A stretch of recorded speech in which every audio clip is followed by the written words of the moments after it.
নমস্কার প্রিয় শ্রোতা বন্ধুরা।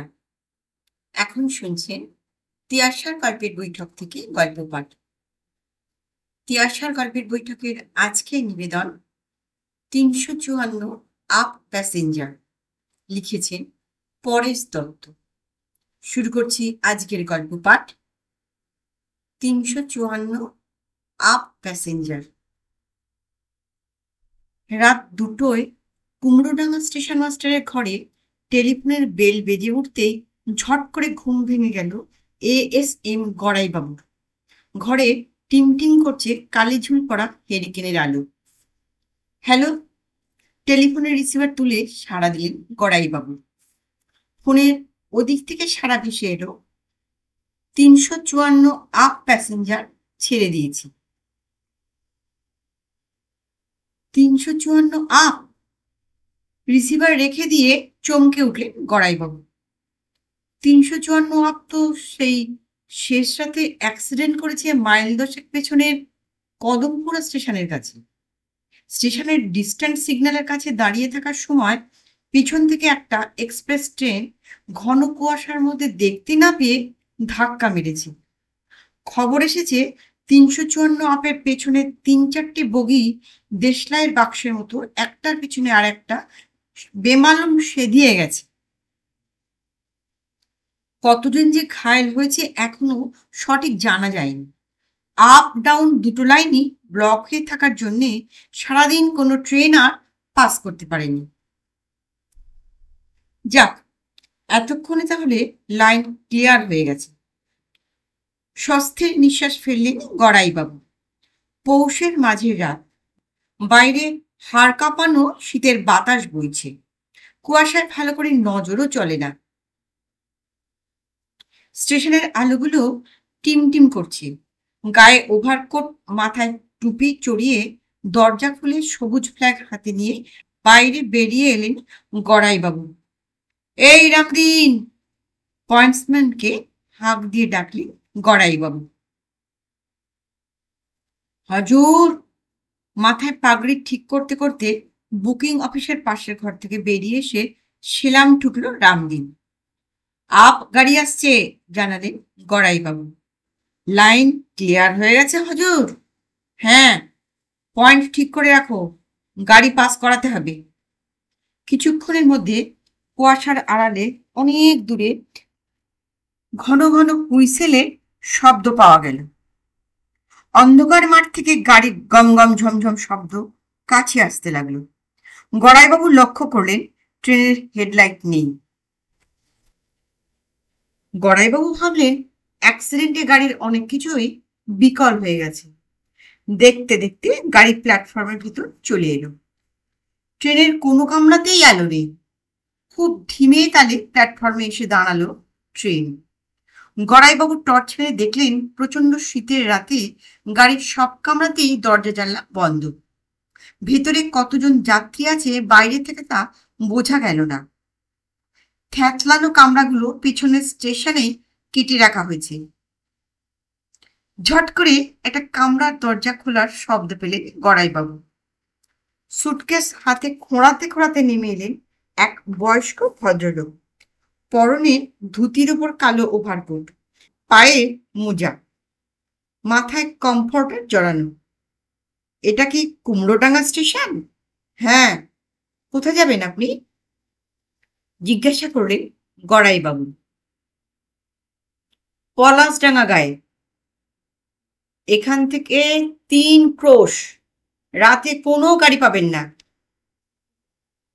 আপনার স্টেশনে ওয়েটিং রুম আছে? জিজ্ঞাসা করলেন ভদ্রলোক। খেয়ে পেয়েছেন? করে হেসে উঠলেন গড়াইবাবু। এই ছোট্ট স্টেশনে ওয়েটিং রুম খুঁজছেন? ওসব বালাই এখানে নেই। সবুজ ফ্ল্যাগ নাড়িয়ে গাড়ি ছাড়ার সিগন্যাল দিলেন গড়াইবাবু। হুইসেল মেরে ট্রেন ছেড়ে দিল। গড়াইবাবুর পিছু পিছু সুটকেস হাতে ভদ্রলোক স্টেশন মাস্টারের ঘরে ঢুকলেন। এই রাত বিরেতে অজানা জায়গায় কোথায় যাব বলুন তো? তা আমি কি জানি। আজকে রাতটার মতো আপনার ঘরে যদি একটু থাকার ব্যবস্থা করে দেন। ওই বেঞ্চিটাতে লম্বা হয়ে শুয়ে পড়ুন বলে দরজা দিকে পা বাড়ালেন গড়াইবাবু। ও দাদা, ও ভাই, ব্যস্ত হয়ে উঠে দাঁড়ালেন ভদ্রলোক। এই অন্ধকার স্টেশনে একা থাকবো কি করে দাদা? হার্ট ফেল করে মরে যাবো যে মশাই। আপনার হার্ট থাকলে অনেক আগেই ফেল করতেন। চেয়ারে ফের থপাস করে বসে পড়ে গড়াইবাবু। যত সব! অন্ধকার ট্রেনে আসতে পারলেন আর অন্ধকারে থাকতে পারবেন না। কিসের ভয়? ভূতের? ভূতকে কে না ভয় করে বলুন? না মশাই, ভূতের চাইতে আমি মানুষকেই বেশি ভয় করি, বিশেষ করে স্টেশন মাস্টারকে। যে কোনো সময় চাকরি খেয়ে নিতে পারে। প্লিজ আর কিছুক্ষণ থেকে যান দাদা, কাঁদো কাঁদো মুখে হাত জোর করে বললেন ভদ্রলোক। ভালো ফ্যাসাদে ফেললেন তো মশাই। সামনের টেবিলে পা তুলে দিয়ে গড়াই মশাই বললেন, ভাবলাম ট্রেনটা পাস করিয়ে দিয়ে কোয়ার্টারে গিয়ে লেপ মুড়ি দিয়ে ট্রেনে ঘুম মারবো, তার হলো না। যত সব! ভেরি সরি দাদা।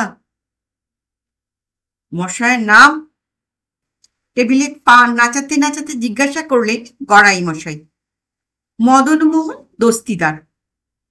হ্যাঁ, দুনিয়ার সকলের সঙ্গে দোস্তি করে বেড়ান বুঝি? তা বলতে পারেন, ওটাই আমার পেশা। তা মশাইয়ের নাম? শ্যামাচরণ গড়াই। তা ভালো, দিনরাত শ্যামা মায়ের চরণে গড়াগড়ি দেন তো? মেলা ফ্যাঁচ ফ্যাঁচ করবেন না তো? চোখ বুঝিয়ে জিজ্ঞাসা করলেন গড়াই মশাই। মশাইয়ের কি করা হয়? জীবন বীমার এজেন্সি। দালালি?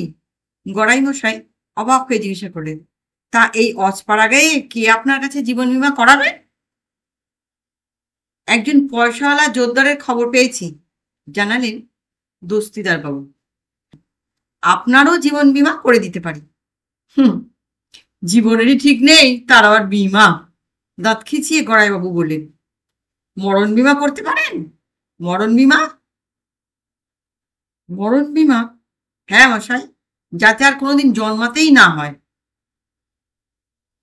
জানলার একটা পাল্লা খুলে গড়াইবাবু বাইরে কি একটা দেখার চেষ্টা করলেন। তারপর দস্তিদার বাবুর দিকে তাকিয়ে বললেন, অ্যাক্সিডেন্টের সময় গাড়ির কোন দিকে ছিলেন, সামনে না পেছনে? পেছনের দিকে। পেছনের দিকে? আটকে উঠলেন গড়াই মশাই। বলেন কি মশাই? আমাদের ট্রেনের পিছনে এক্সপ্রেস ট্রেনটা ঝড়ের মতো ছুটে আসছে শুনে গাড়ি থেকে মাটিতে লাফিয়ে পড়েছিল, পাটা মুচকে গেল। তাই বুঝি খুঁড়িয়ে হাঁটছেন? বুঝতে পারছি না হাতটার ভাঙলো কিনা। ডাক্তারকে দেখাতে হবে। কাউকেই দেখাতে হবে না, সকালের আলো ফুটলেই সব সেরে যাবে, বললেন গড়াই মশাই।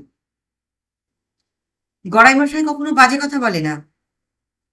রাত শেষ হয়ে আসছে, পূব আকাশের ভোরের আলোর আভাস দেখা গিয়েছে। শীতে একেবারে কালিয়ে যাচ্ছে। গড়াইবাবুর দিকে হাত বাড়ালে দস্তিদার বাবু। একটা বিড়ি খাওয়াতে পারেন? না মশাই, ওসব পাট অনেক কাল আগেই চুকিয়ে দিয়েছি। আমিও অনেক চেষ্টা করেছি, পারিনি, বললেন দস্তিদার বাবু। এবার পারবেন। ফের চেষ্টা করব? চেষ্টা করতে হবে না, এমনিতেই হয়ে যাবে। দস্তিদার বাবু হাই তুলে জিজ্ঞাসা করলেন, বিড়ি সিগারেট কতদিন আগে ছেড়েছেন শুনি? তা বছর দশেক হবে। সিলিং এর দিকে চেয়ে হাই তুলে তুড়ি মেরে বললেন গড়াই মশাই। সে আর শুনে কি হবে? শীতের শেষ রাতে রামদিনের সঙ্গে কোয়ার্টার থেকে স্টেশনে আসবার সময় লাইন পার হতে গিয়ে। গড়াই মশাইয়ের কথা শেষ হওয়ার আগেই প্ল্যাটফর্মের কার যেন ভারী জুতোর শব্দ পাওয়া গেল। শব্দটা স্টেশন মাস্টারের ঘরের দিকেই এগিয়ে আসছে। এই রে, স্টেশন মাস্টার আসছে। চেয়ার ছেড়ে তিরিং করে লাফিয়ে উঠে গড়াই মশাই। পালান মশাই, পালান। পালাবো? দস্তিদার বাবু দাঁড়িয়ে উঠে ভয়ে ভয়ে জিজ্ঞাসা করলেন, পালাবো কেন? জানলার দিকে পা বাড়িয়ে গড়াইবাবু বললেন, ডিউটির সময় আপনার সঙ্গে আড্ডা মারছি দেখলে আমার চাকরি চলে যাবে বলে এক লাফে জানলার পূব দিকে গড়াদের ওদিকে গিয়ে দাঁড়ালেন। হাতছানি দিয়ে দস্তিদার বাবুকে ফিস ফিস করে ধমকালেন, আহ, দেরি করছেন কেন মশাই? স্টেশন মাস্টার এসে পড়লেন বলে। দরজা দিয়ে স্টেশন মাস্টার আসছেন, জানলার গড়াদের ভেতর দিয়ে কি করে যাব? ধুত্তরি মশাই, দাঁত খিচুলে গড়াই মশাই, সে তো আপনার অক্কা পাবার আগে। এখন আপনি বেমালুন হাওয়া হয়ে গেছেন, চেষ্টা করুন, খুব পারবেন। দস্তিদার মশাই লাফ দিয়ে দিব্যি জানালার গড়াদের ওদিকে গিয়ে দাঁড়ালেন। গড়াই মশাই খপ করে দস্তিদার বাবুর একটা হাত ধরে ধান ক্ষেতের দিকে দৌড় দিলেন। পেছনে পয়েন্টসম্যান রামদিন। স্টেশন মাস্টার ঘরে ঢুকে কদমপুরায় ফোন করে জানলেন লাইন তখনও ক্লিয়ার হয়নি, রিলিফ ট্রেন এসে গেছে, তবে লাইন ক্লিয়ার হতে এখনো একটা বেলা লেগে যাবে। নমস্কার। গল্পটি কেমন শুনলেন? গল্পটি যদি ভালো লাগে অনুগ্রহ করে একটা লাইক করতে ভুলবেন না, এবং আমার চ্যানেলে নতুন শ্রোতা বন্ধু হলে চ্যানেলটিকে সাবস্ক্রাইব করে বেল আইকনটি অন করে রাখবেন। আপনাদের গুরুত্বপূর্ণ মতামতের অপেক্ষায় রইলাম।